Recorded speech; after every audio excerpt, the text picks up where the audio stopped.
This is the second day of my 40-day challenge, and I am feeling pretty darn good about it. Had a successful day yesterday. Got all my workouts in. I was able to fast like I wanted to. Even though my wife had to make one of the best dishes known to man.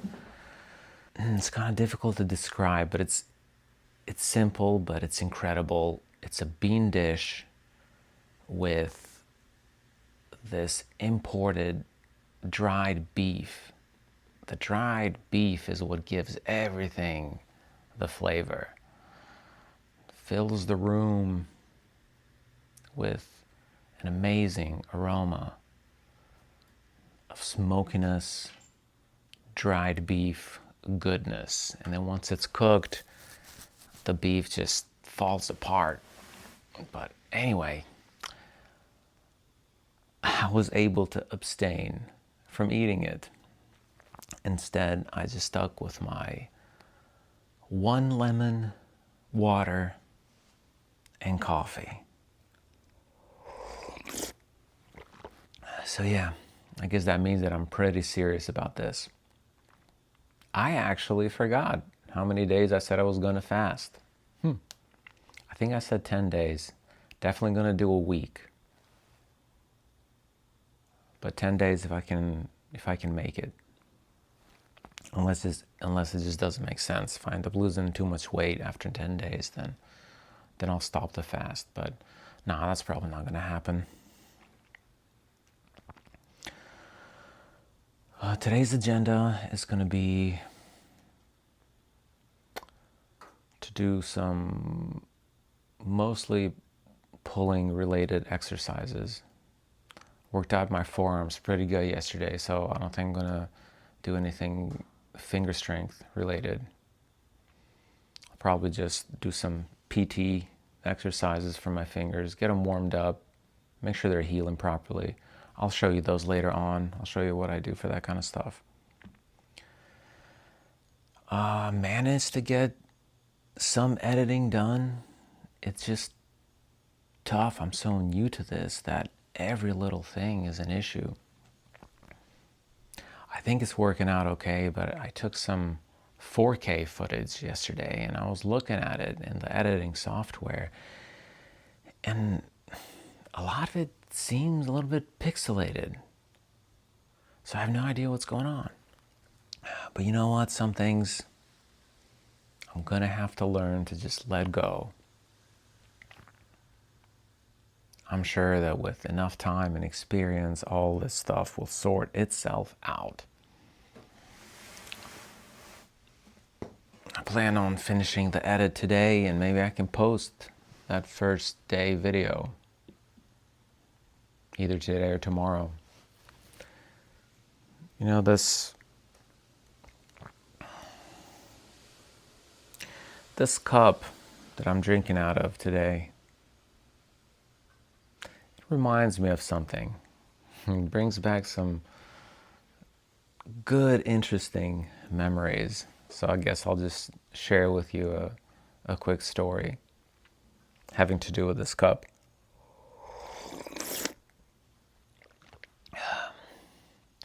Back in 2021,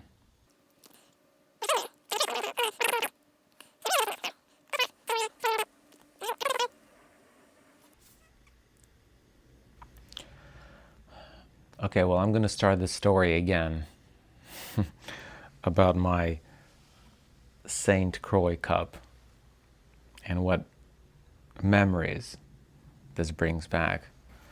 The story was going to get way too long, so let me try to shorten it a little bit. I guess eventually I can tell you the long story, but for this morning, let's do the condensed version. So, it is the summer of 2022, and I go visit St. Croix, one of the Virgin Islands, with my family. It's a good trip. Island is beautiful. A lot of the beaches, though, were covered by this seaweed stuff. So what ended up happening was, for us to use the beaches, we had to kind of venture out a bit further, even though we supposedly had a private beach just outside of the place we were staying, but it was covered up with that seaweed stuff. What is it called?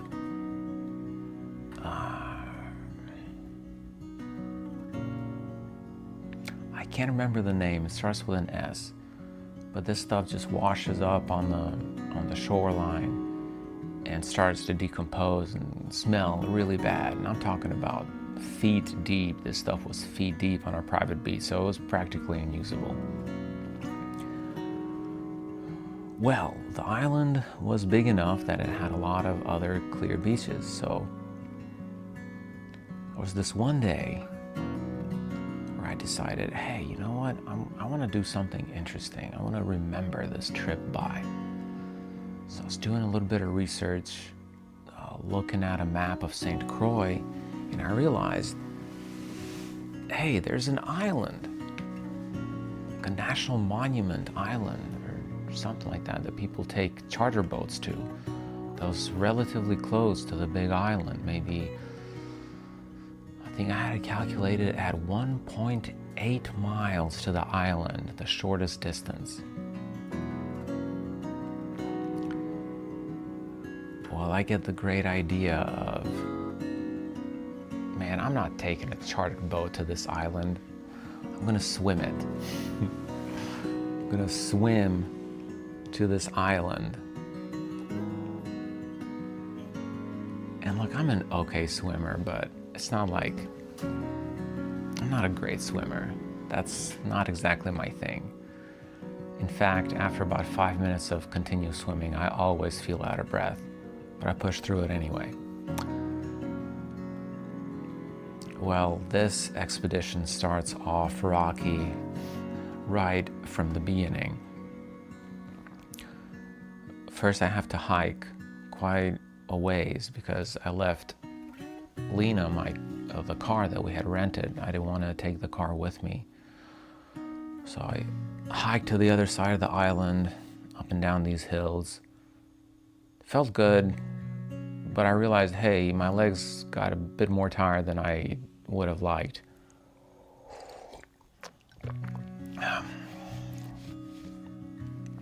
Now, I had planned this just by looking at Google Maps, so when I got to my destination,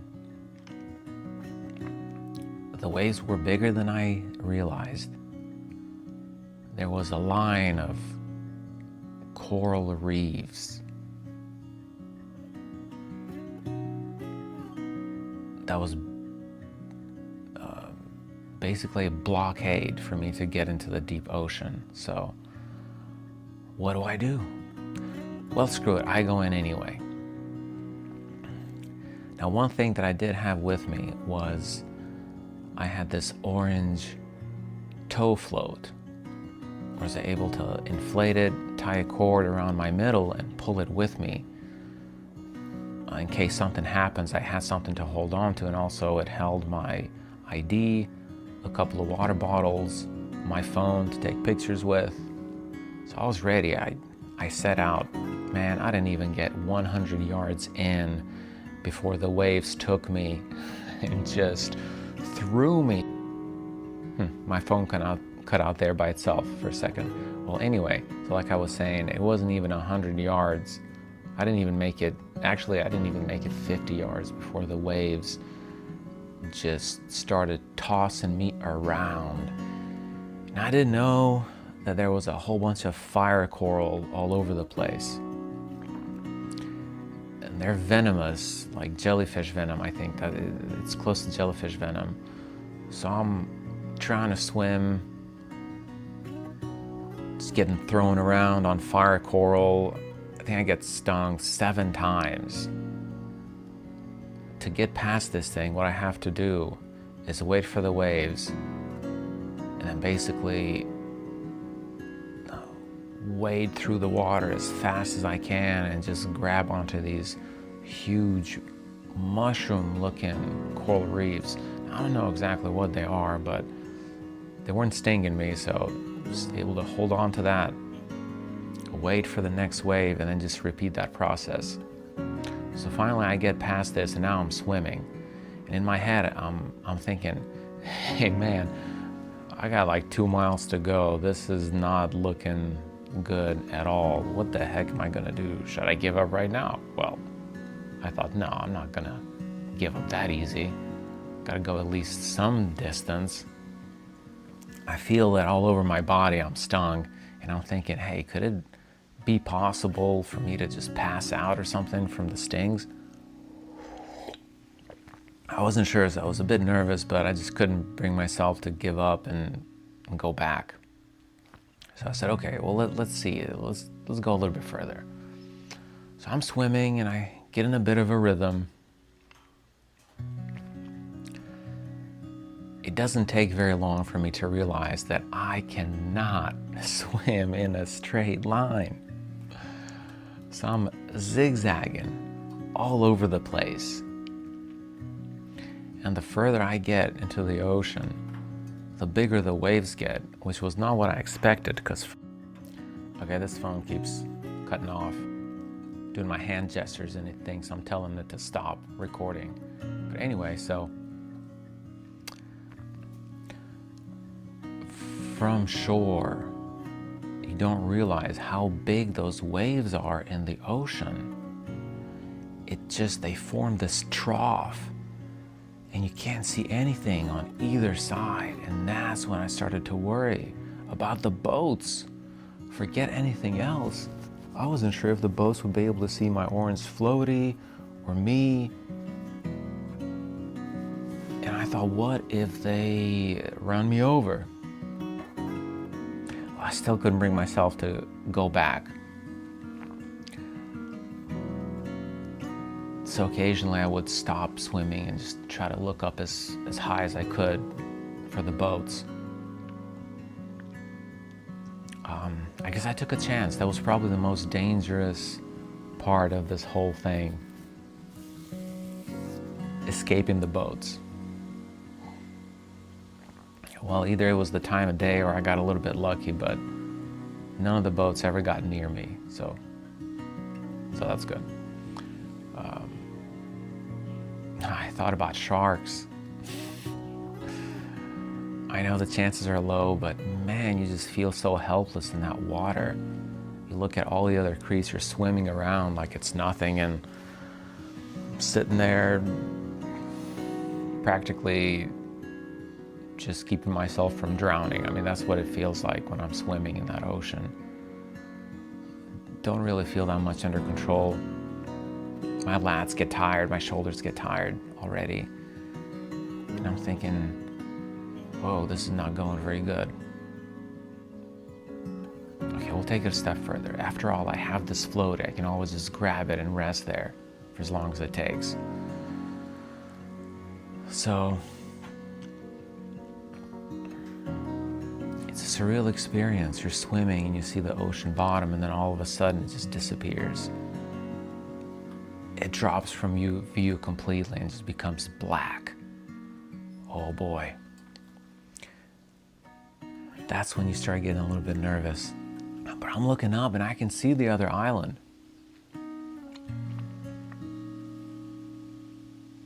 And it's good that it's a bit of a illusion, because it looks a lot closer than it actually is.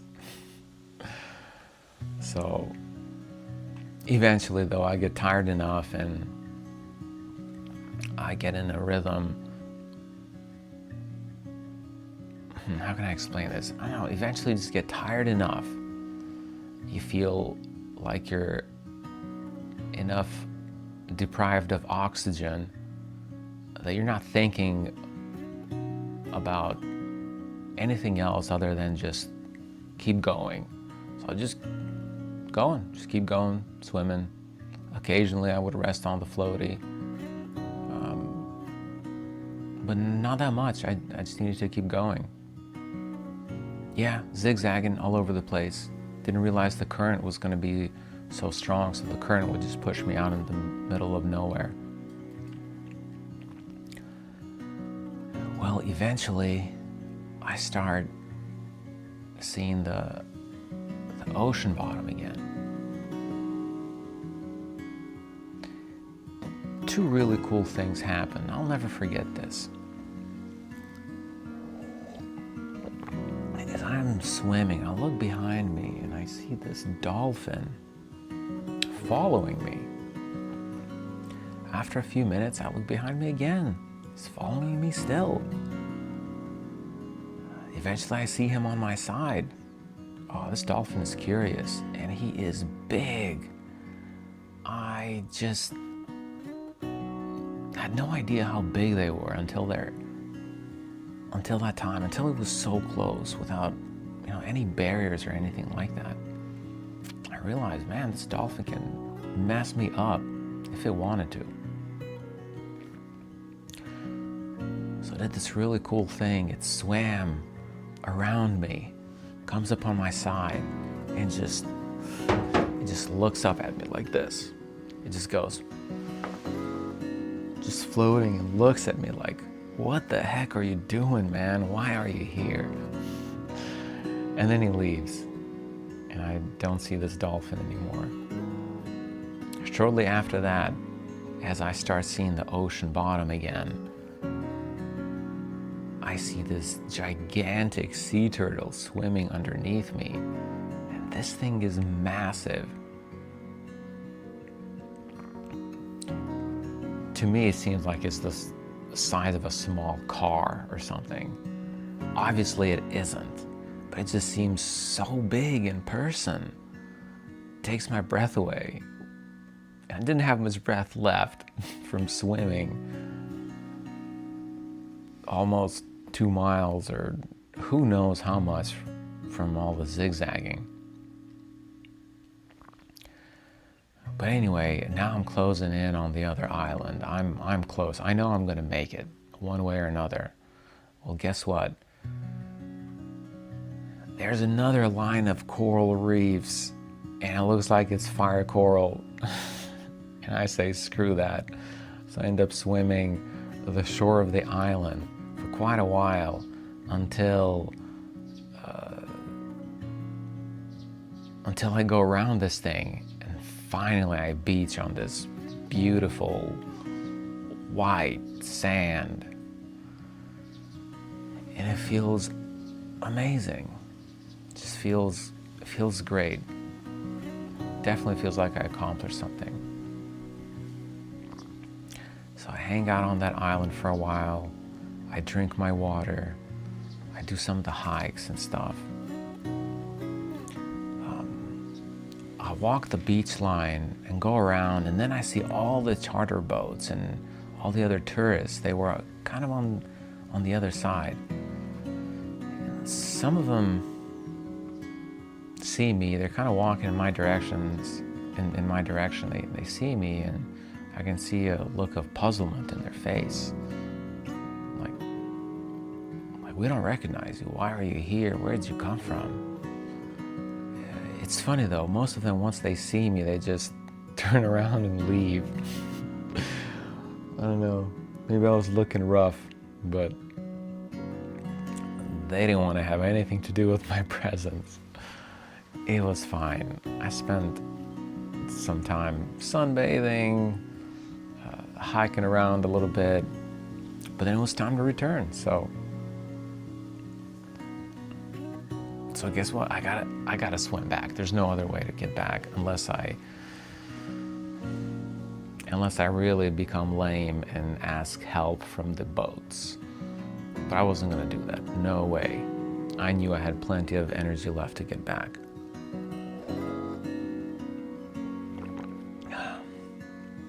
So on the way back, I'm a little bit smarter this time. I don't get stung by any coral or anything like that.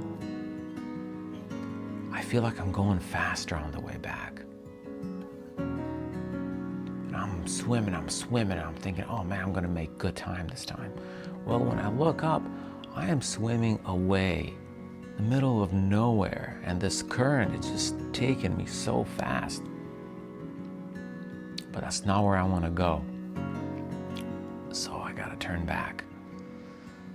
And I realize I am not making good time. It's actually more difficult on the way back.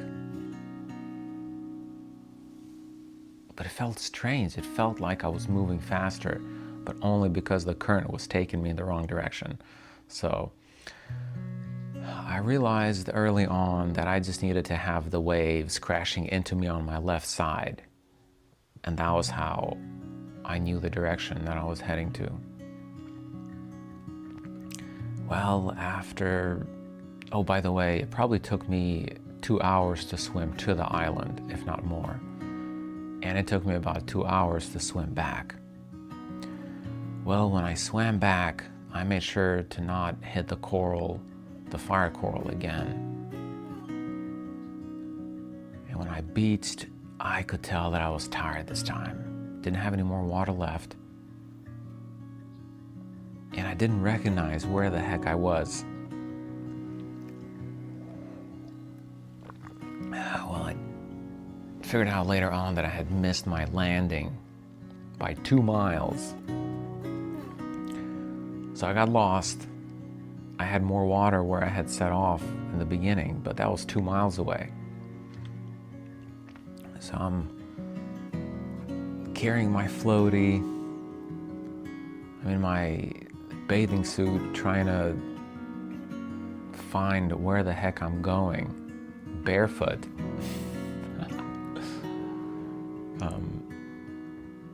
Oh, actually, no, I wasn't barefoot. I had these thin pair of water shoes.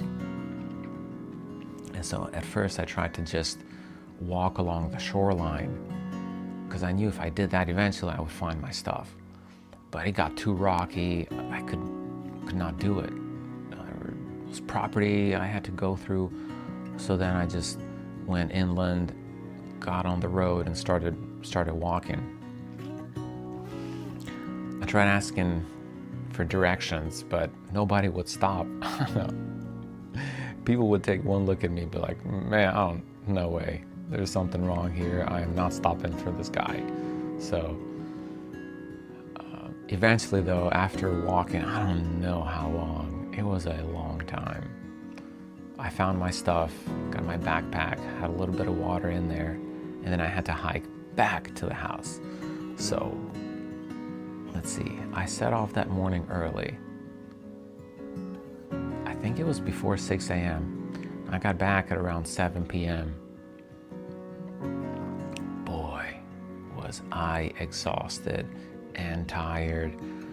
Man, I was so messed up that I couldn't drink water in the beginning. Definitely couldn't eat anything, felt nauseous. Seeing spots, I think I was dehydrated. But these memories though, they'll never leave me. They'll be with me forever.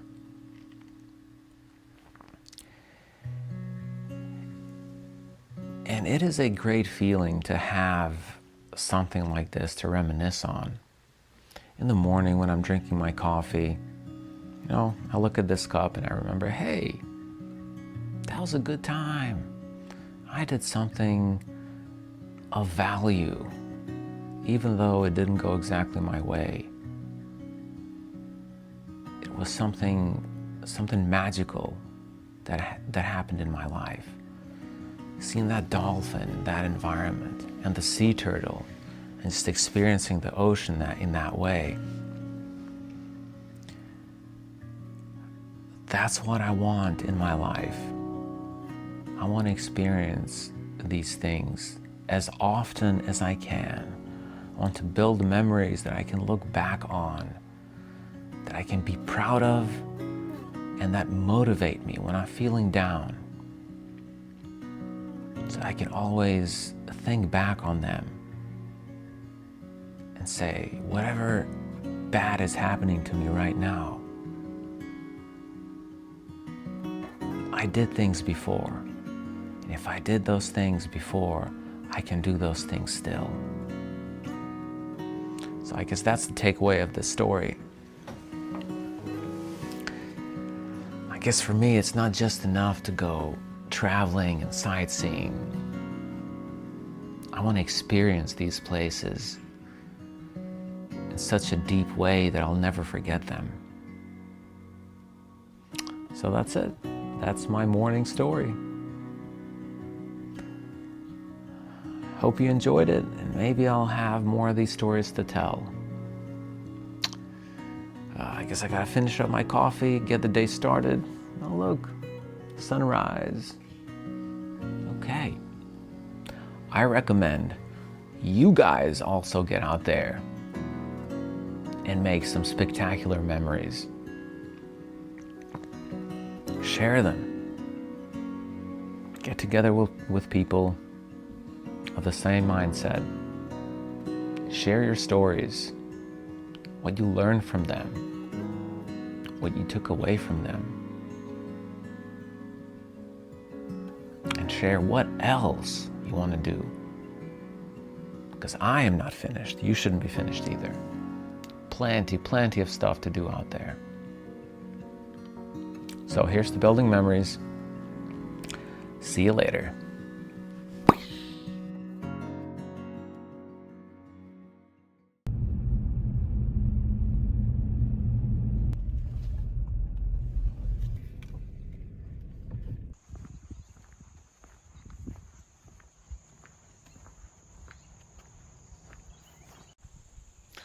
Welcome to the archery range.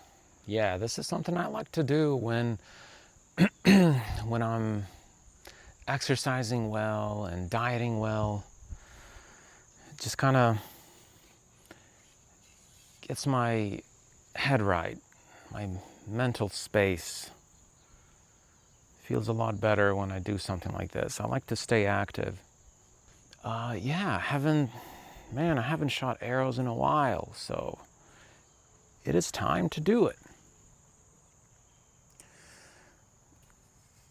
Because at Enigma Climbing, we do everything but climb. Just kidding.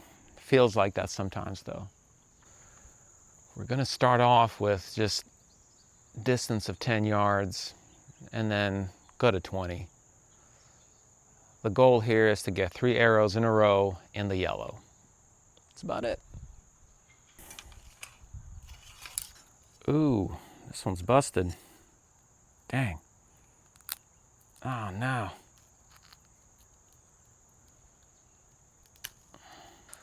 Well, we'll use only 2 fletchings on this one. Technically, if the arrows are tuned correctly, it shouldn't matter that much. We'll see. We'll see. Okay. Yeah, we'll shoot the messed up one first. Let's see if I remember how to do this mess. Okay.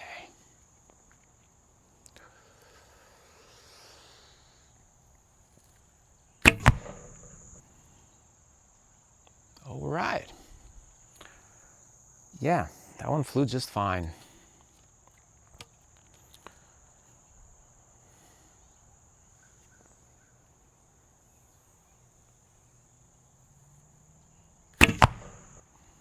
Ooh, okay. Overthought that one, but it landed in the yellow. Okay.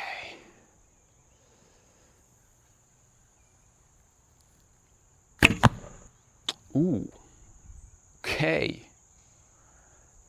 Not too bad, not too bad. Let's move it up then. Let's move it up to 20. Yeah, I think if I can hit 3 in the yellow in a row, I think I'll call it quits and just go home. Let's get this.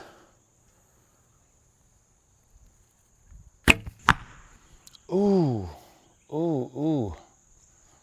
Yeah.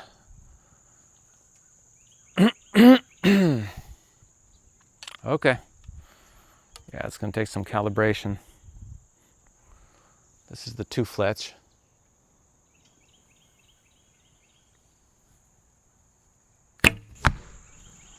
Oh yeah, that's in the yellow.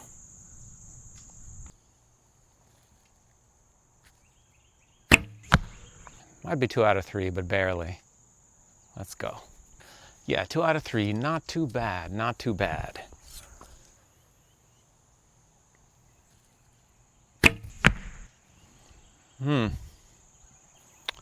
Yep. Missed that one.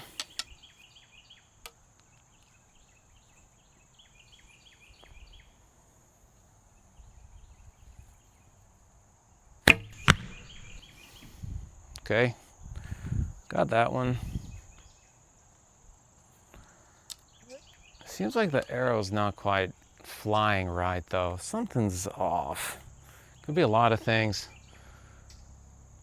A lot of things could be off. Wow, that was way off. Okay, well, pretty bad on the 20. Pretty bad on the 20. I think my aim is off, my side picture is off, and I think my release is, there's something wrong with it. I think I'm plucking the string maybe, or overthinking it or something.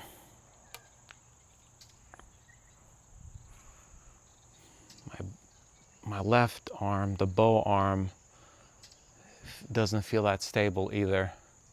Okay, come on now.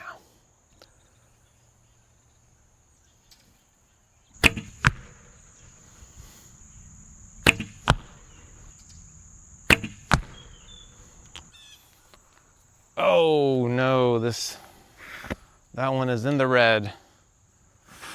Okay, 2 out of 3.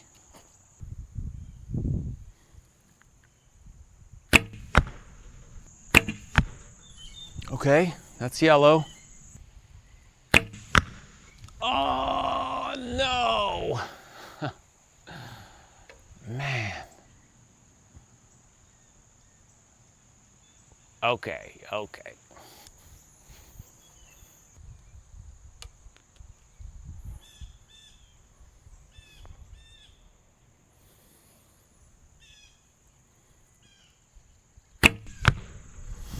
Okay, come on. Ah.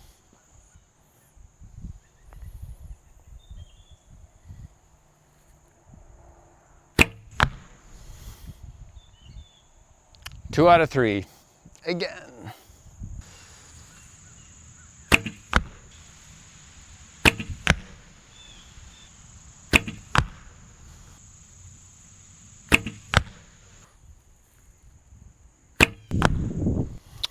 Yeah, okay. If I just focus on the aim, seems like it happens. But if I think about my release, or if I think about my bow arm, if I think about too many things, I do something wrong. I just got to think about, put the arrow in the target. Put the arrow in the target.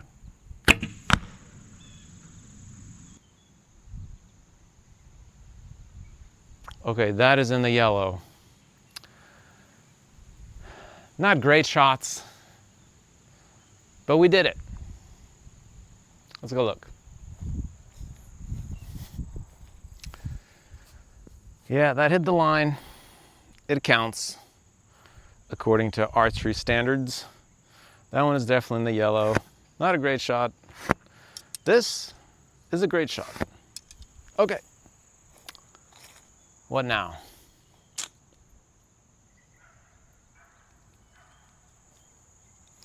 Am I going to keep my word and go? Ooh, it's so hard to stop. Man, you know what? That's actually why I haven't shot in a long time. Because I get too addicted to it.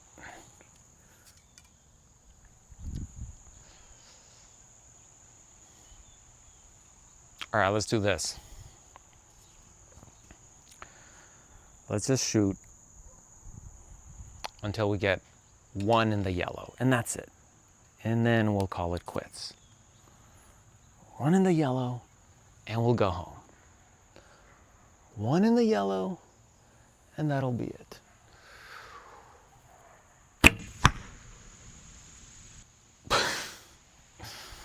What are you doing?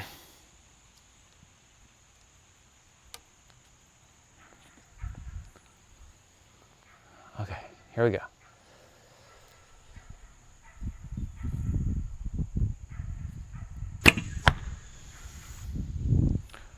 Well, that's in the yellow. So we should go home. I'm gonna shoot this last one.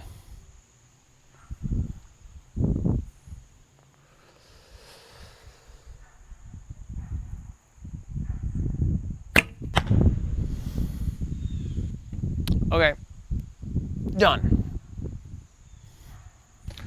This was fun. Let's go home.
Well, this is the last video of the day, last workout of the day. Not going to be very strenuous, just a few sets of pull-ups and maybe some more back stuff. But I'm going to climb tomorrow, so I'm going to try not to overdo it. I have a confession to make. I broke my fast on the second day. What can I say? Had a family get together and my mother made some incredible traditional Albanian foods. Yeah, so I couldn't resist. I ate a normal amount though. We ate too much. 60. Maybe too much. Yeah, too much. Okay. It's all gone. It's all gone. In here. What's in there? Oh. And we ate that. You smell this? Wanna know why it's empty? Cause we ate it. Cause we ate it.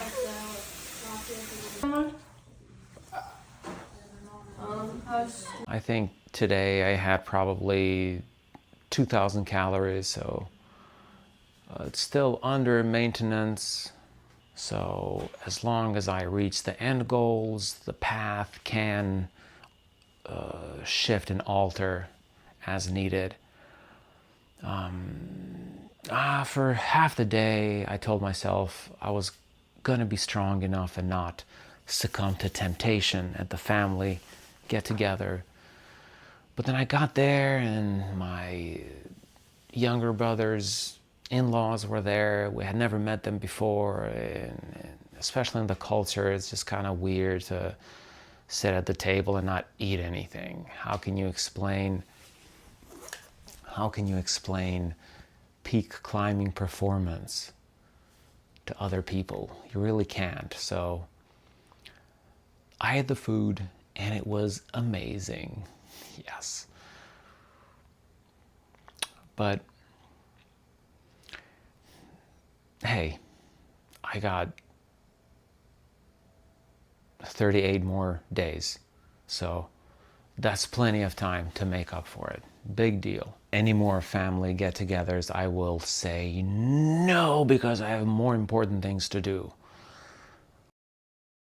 right, let's do some pull-ups.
We don't need to do any more than that.